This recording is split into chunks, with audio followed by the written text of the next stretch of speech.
आपल्या पिकाचे पानं भुरके होत आहे का, त्याचबरोबर पानांवर असे कर्लिंग येत आहे का, पान कोकडले जात आहे का, त्याचबरोबर आपण जे अन्नद्रव्य देतोय, पोषक वगैरे देतोय, पाहिजे अशी वाढ होत नाहीये का, त्याचं कारण म्हणजे काय आहे की जास्त थंडीमुळे आपल्या पिकांना जे आहे का जे अन्नद्रव्य मिळालं पाहिजे ते मिळत नाहीये. तर त्यासाठी आपण काय केलं पाहिजे, त्यासाठी आपण जैविक मध्ये पण आपण जे गुळ असतो, गुळ झालं, त्याचबरोबर जे गोमित्र जे असतं ते झालं, त्यांचा आपल्याला जे का वापर करायचा आहे.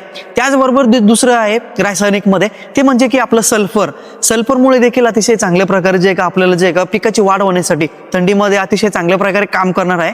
त्याचबरोबर आणखीन जे अन्नद्रव्य आहे, पोषक आहे, ते म्हणजे की सिलिकॉन आहे, त्याचबरोबर ऑर्थोसिलिक ऍसिटिक ऍसिड आहे, ते आपल्याला जे का कंटिन्यू द्यायचं आहे.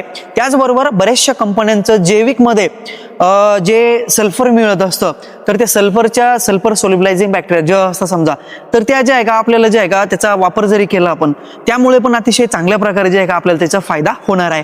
कारण की काय होतंय, जास्त थंडीमुळे आपण नत्र पण देतोय, नायट्रोजन देतोय, किंवा मग 19 19 19 14 48 असे बरेचसे खतं देतोय, पण आपल्या पिकाची शाखीय वाढ ती जे का पाहिजे अशी होत नाहीये.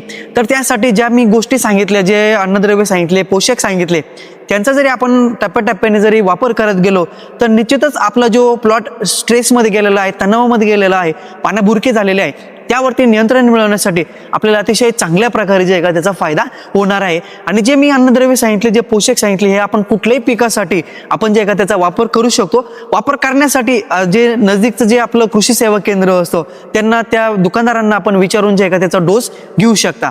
धन्यवाद.